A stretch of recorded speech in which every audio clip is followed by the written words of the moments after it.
আজকে মহাদ্বাদশী পারণ একাদশীর। তো একাদশীর পারণে আজকে প্রসাদে আছে হচ্ছে আলু বেগুনে, তারপর হচ্ছে কুমড়ায় কুটি ভাজি, আর এইটা হচ্ছে এই এটা হচ্ছে ফুল, কি ফুল এটা? কুমড়া ফুল। এটা হচ্ছে কুমড়া ফুলের বড়া। হ্যাঁ, আর এখানে আছে কাঁচা লঙ্কা, আর এই যে কাঁচানো এই আজকে আজকে ভগবানের জন্য মিষ্টি কিনতে গিয়ে এই যে মিষ্টি একেবারে তুল তুলে একদম গরম গরম মিষ্টি নিয়ে আসছি ভগবানের জন্য। এই সেই প্রসাদ ভগবানের। তো প্রসাদ পাই।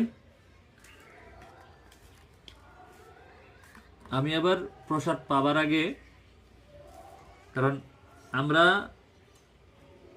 যে কোনো খাবারই খাই বা প্রসাদ খাই, আমাদের চারপাশে অদৃশ্য অনেক কোনো কিছু থাকে যেটা আমরা দেখতে পারি না।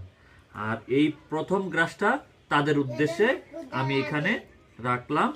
আর এখানে এখানে একটু জল দিয়ে দিব আমি। জল। এখন আমি প্রসাদ পাবো।